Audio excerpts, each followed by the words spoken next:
es un llamado a la unidad nacional frente a las declaraciones hechas por el presidente de los Estados Unidos de América. Los Estados Unidos parecen destinados por la providencia a plagar la América de miserias en nombre de la libertad. Esto lo dijo Simón Bolívar hace 196 años, el año de 1829. El día de ayer decía el compañero presidente López Obrador que los políticos, las políticas nos repetimos, y el presidente Donald Trump no solo se ha repetido, sino porfía en la determinación de iniciar una serie de políticas que son francamente ofensivas en contra de nuestra patria, en contra de nuestra independencia y soberanía nacional, en contra de nuestro pueblo, particularmente de los héroes y heroínas migrantes que desde hace muchas décadas se fueron por necesidad económica fundamentalmente a los Estados Unidos y que han contribuido de manera absoluta con su trabajo y con sus impuestos a la riqueza del vecino país. El día de ayer, el presidente Trump ha tomado determinaciones que exceden con mucho las facultades territoriales que el gobierno de los Estados Unidos tiene, que son particularmente violatorias de un acuerdo de la Organización de las Naciones Unidas del 17 de diciembre de 2024, que establece de manera muy clara el que no deben tomarse decisiones extraterritoriales como sanciones económicas o sanciones políticas que busquen vulnerar la soberanía y la independencia de las naciones. Particularmente dos señalamientos hechos por el presidente Donald Trump caen en este supuesto. El determinar aranceles de 25% a Canadá y a México pone en un estado de vulnerabilidad al TEMEC, que se ha construido con mucho trabajo y esfuerzo. 90% de la economía de nuestro pueblo y de Estados Unidos tiene una relación absoluta en esta materia, y la imposición unilateral de aranceles dañaría no solamente la economía de nuestra patria, sino la propia economía de los Estados Unidos. Es una decisión unilateral contraria a los acuerdos de Naciones Unidas y es una decisión que debería no aplicarse porque justo este año hay revisión del TEMEC entre Estados Unidos, México y Canadá. Particularmente grave nos parece la determinación asumida por el presidente de los Estados Unidos de América de determinar como grupos terroristas a los grupos del crimen organizado. Nosotros, como lo ha dicho nuestra compañera presidenta Claudia Sheinbaum Pardo, estamos de acuerdo en la coordinación, en la comunicación, en la colaboración con el gobierno de Estados Unidos, pero bajo ninguna circunstancia estamos dispuestos a ceder un solo milímetro de nuestra soberanía y nuestra independencia nacional.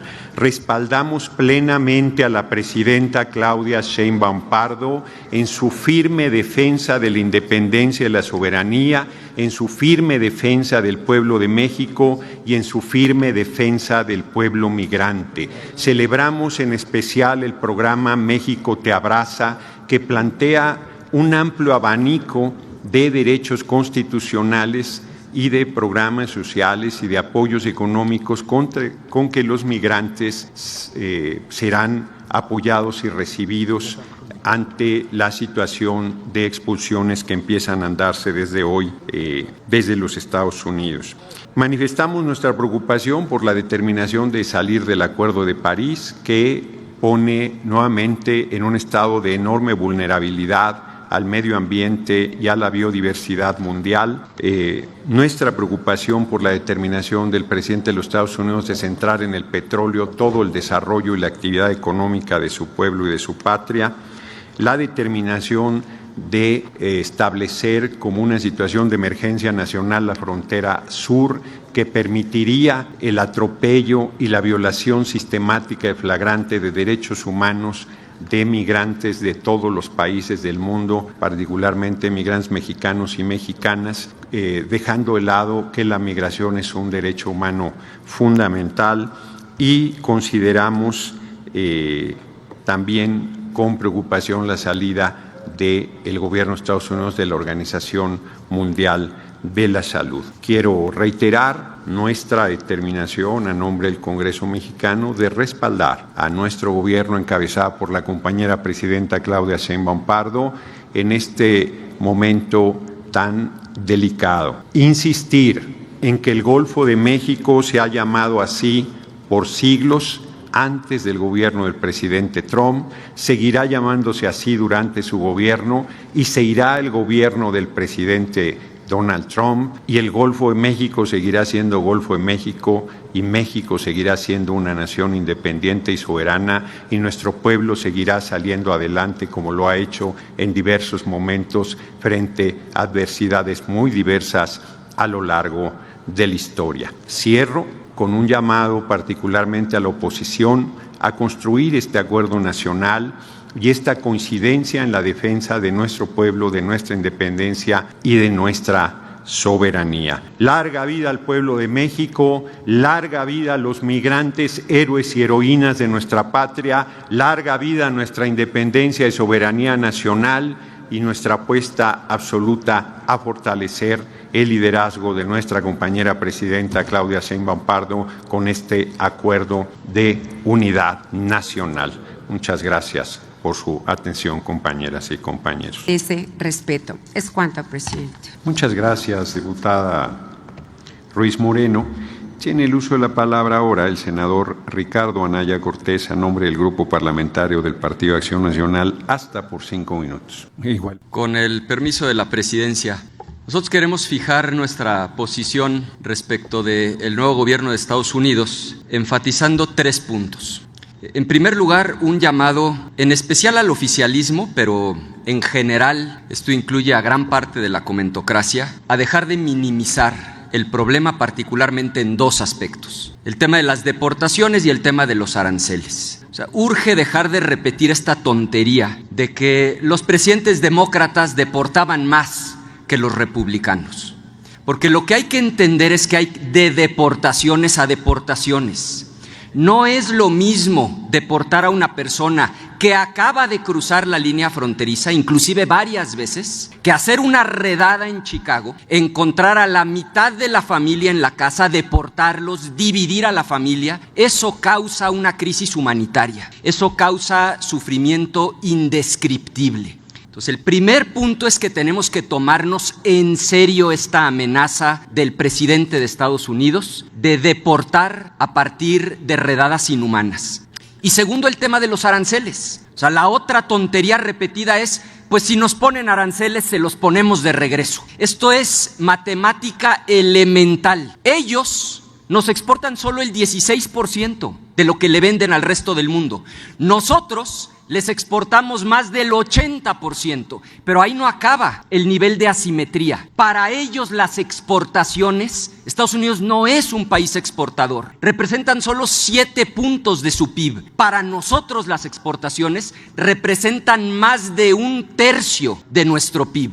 Entonces, cuando uno hace la matemática, resulta que si nos ponen aranceles y los ponemos de regreso, el golpe a nuestra economía es 23 veces mayor. Por eso nuestro llamado a dejar de minimizar el problema. Segundo, queremos reiterar lo que ya hemos dicho. En Acción Nacional amamos profundamente a nuestro país, entendemos y hoy reafirmamos que la patria es primero y que ante cualquier intento que implique violar nuestra soberanía o afectar los derechos humanos de nuestras paisanas y paisanos, Acción Nacional va a estar siempre. Permítame un momento, senador Ricardo Anaya. La senadora Cintia López Castro quiere hacerle una pregunta. ¿La acepta? Con mucho gusto, dígale por favor que sí acepto su pregunta. Muchas gracias. Tiene 1 minuto, senadora Cintia López Castro, para hacer la pregunta. 2 minutos para contestar, y para no interrumpirlo, compañero senador, se echará a andar su tiempo automáticamente una vez culminados los 2 minutos. Adelante, senadora López Castro. Gracias, presidente. Preguntarle al senador, con mucho respeto, ¿de dónde está sacando esta fuente que hubo mayores deportaciones con el presidente Donald Trump? Porque quisiera darle la fuente. Con el presidente Biden hubo 891,000 deportaciones. Con Trump hubo 766,000, es decir, casi 200,000 menos. Con Obama, con el presidente Obama, hubo 1,845,000 deportaciones.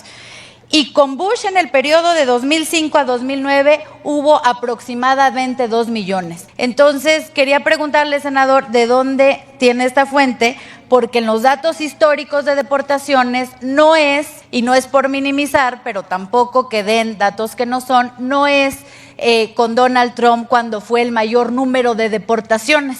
Si nos vamos a la historia, es con el presidente Bush, y con Joe Biden fue mucho más deportaciones que en el cuatrienio de Donald Trump. Gracias. Sí, adelante, senador. Yo a usted la respeto mucho, senadora. Lamento que no haya escuchado lo que dije, porque lo que dije es exactamente lo contrario de lo que usted acaba de afirmar que yo planteé, pero me da usted la oportunidad de repetirlo. Yo sostengo que abandonen ese discurso, dejen de repetir que con los demócratas, particularmente con Obama, con el propio Biden, hubo más deportaciones.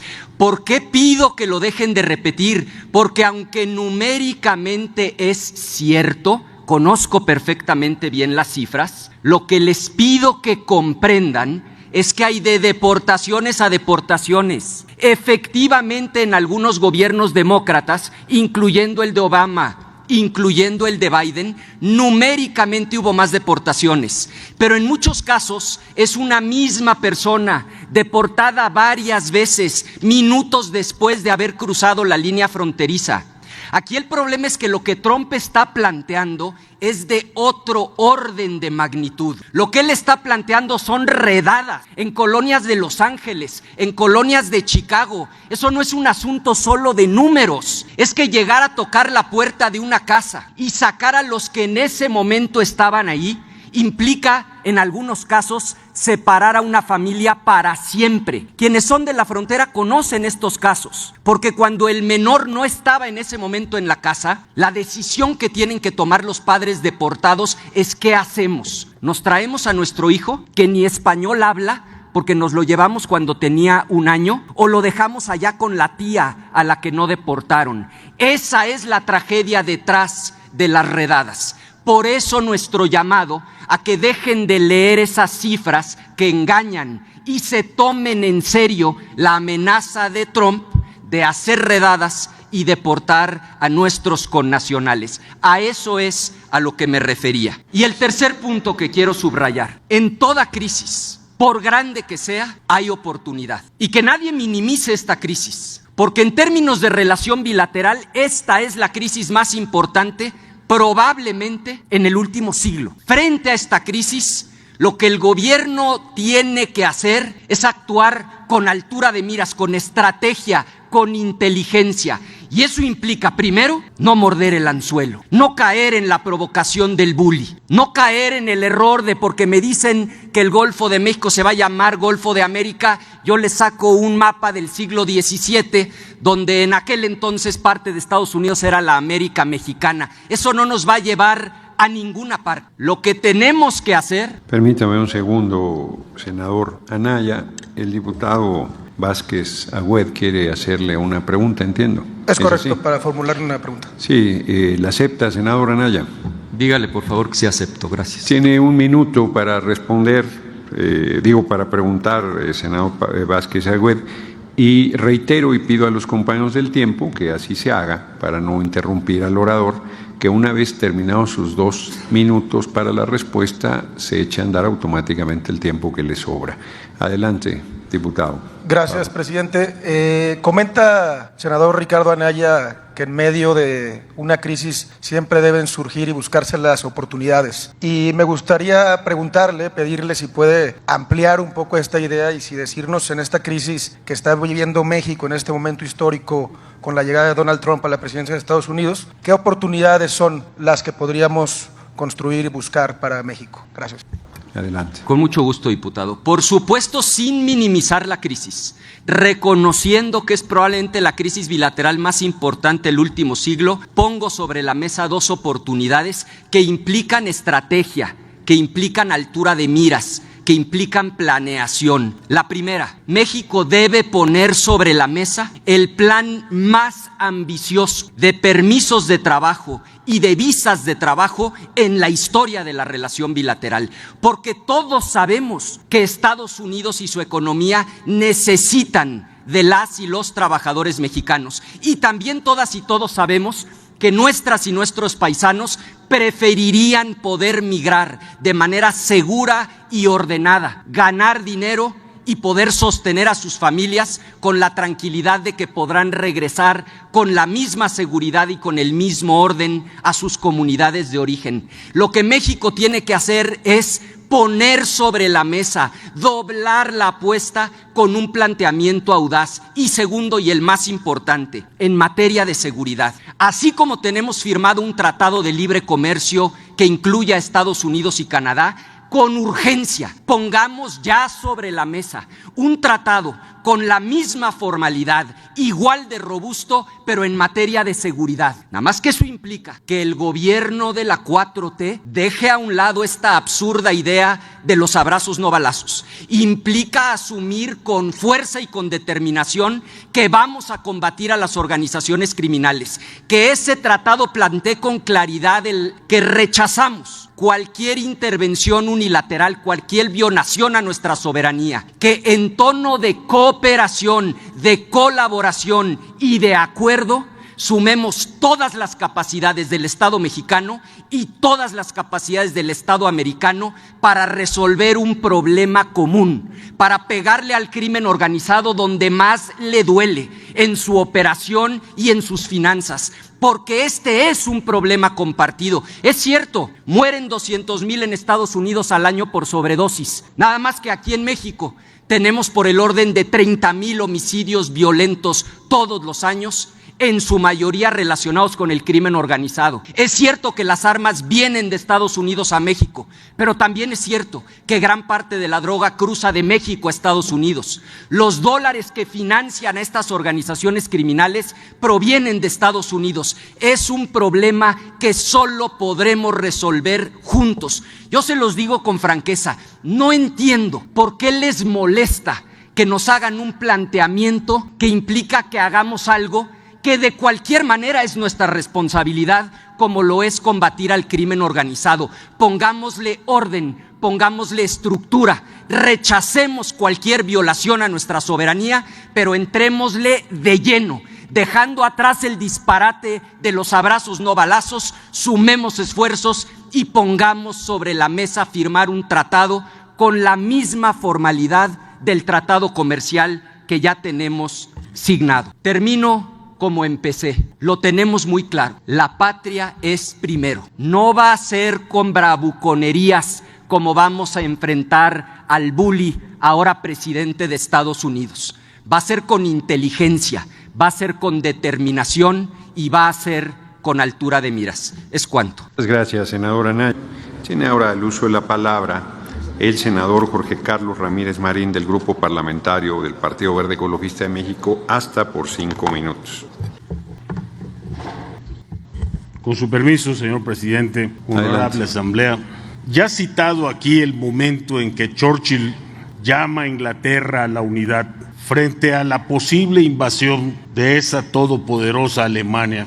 Pero hay que recordar que ese momento histórico marcó a los patriotas y también marcó a los traidores, a los que le pedían a Inglaterra ponerse de rodillas, a los que le pedían a la nación negociar de rodillas, a los que le pedían a la nación ceda. Y este momento no tiene comparación con aquel, hay que decirlo, en el tamaño y en sus implicaciones, pero sí va a marcar otra vez, como siempre, la línea de los patriotas y la línea de los traidores. Porque a la unidad que se llama hoy es una unidad sin peros, es a una unidad enfocada a un solo objetivo: la prevalecencia de México en su territorio, en sus instituciones, en sus objetivos nacionales. No puede haber peros, no se puede poner ningún límite a esa unidad, y no es en torno a una persona, que ciertamente el Ejecutivo encabeza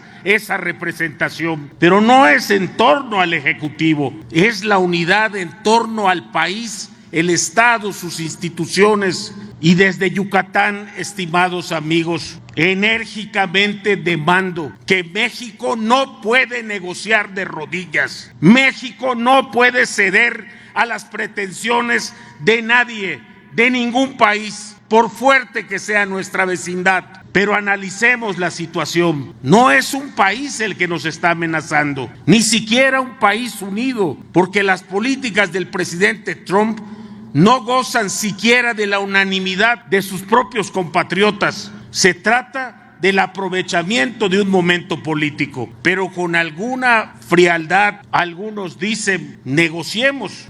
Hay cosas que no se pueden negociar. En materia de seguridad, no puede ponerse sobre la mesa ni mínimamente la soberanía nacional, ni la integridad territorial, ni la integridad institucional. México no puede renunciar, y no por proteger a los cárteles, por protegerse a sí mismo. México no puede renunciar a que lo que tiene que hacer su Estado le sea concedido a que lo haga otro Estado nacional, por fuerte que sea. No se trata de defender o no a narcotraficantes, se trata de defender la integridad del territorio y la integridad de las instituciones, porque nadie tiene el derecho, con ningún pretexto, a ponerla sobre la mesa para empezar una negociación. Y en materia comercial, México tiene que estar preparado. Como nunca, amigos, como nunca hemos visto un despliegue de nuestro trabajo en relaciones exteriores. Desde el canciller hasta el más pequeño de nuestros consulados, hoy se preparan para reclamar el derecho internacional, para reclamar el respeto a los derechos humanos, que no estamos pidiendo otra cosa, y sí estamos preparados para recibir a nuestros connacionales. Y aquí hago un paréntesis. Es verdad que México tiene que estar preparado con los suyos, pero tampoco puede aceptar que pongan contra la pared la solidaridad latinoamericana. Los guatemaltecos, salvadoreños, hondureños, haitianos también son hermanos nuestros, y no les podemos negar nuestra ayuda en momentos de desgracia. México no puede voltear la cara hacia otro lado. Es nuestra historia la que está en juicio y no podemos permitir que se atropelle. Es así, amigos, como tenemos que enfrentar esta situación crítica, efectivamente, que nadie minimiza, y el gobierno menos. Tan es así que estamos preparados con nuestros consulados, que se han hecho reuniones sectoriales con empresarios, con distintos sectores, para enfrentar la amenaza que puede representar económicamente, y no podemos negarnos a prestar los recursos necesarios, tanto para la respuesta diplomática como para la respuesta económica. No todos los sectores ni todos los estados serán afectados de la misma forma. México necesita establecer fondos específicos en caso de la imposición de aranceles para apoyar a los sectores más afectados. Concluyo, presidente. De eso se trata, amigos, de levantar la cabeza. No se trata de ser rijosos o pretender que somos lo que no somos. Se trata de ser dignos, porque solo esa dignidad puede darle futuro a nuestro país. Negociar ni adentro ni afuera, lo haremos de rodillas. Primero, la dignidad de México. Muchas gracias.